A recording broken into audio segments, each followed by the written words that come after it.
Aktres na si Annabel Rama, nagsalita na nga ba sa issue? Nagmamakaawa nga ba kay Sara Labati na pirmahan na ang annulment document ng dalawa para sa tuluyang paghiwalay na ng dalawa ni Richard Gutierrez?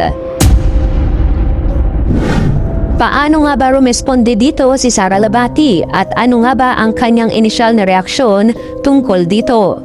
Para sa kabuuang ulat, alamin natin ang buong detalye.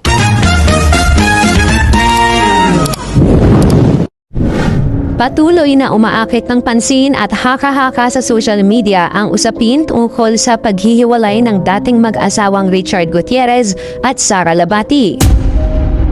Kamakailan nga ay umiikot ang mga usap-usapan sa mga online platform na di umano'y tumatanggi si Sara na pirmahan ang mga dokumento para sa kanilang annulment. Ang ganitong uri ng mga balita ay mabilis na humalat at umani ng iba't ibang reaksyon mula sa mga netizen na sumusubaybay sa takbo ng kanilang relasyon. Sa kabila ng mga naglalabasang chismis sa internet, walang inilalabas na opisyal na pahayag o kumpirmasyon ang kampo ni na Richard Gutierrez at Annabel Rama hinggil sa isyu ng hindi pagpirma ng dokumento. Batay sa mga huling lehitimong panayam kay Richard, kinumpirma ng aktor na kasalukuyan na silang sumasailalim sa legal na proseso ng annulment.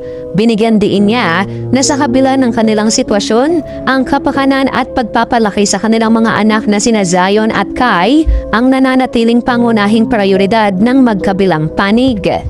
Kung ang pagbabatayan naman ay ang naging reaksyon ng matriarkang si Annabel Rama sa kabuuang isyu ng hiwalayan, mariin itong itinanggi sa mga naunang pahayag ang mga paratang na siya ang dahilan ng lamat sa relasyon ng dalawa.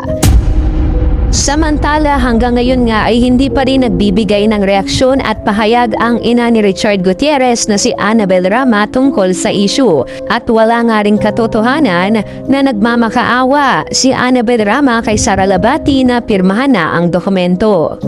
Samantala, naghihintay pa rin nga ng panibagong update ang mga netizen tungkol sa proseso ng annulment ng dating mag-asawa.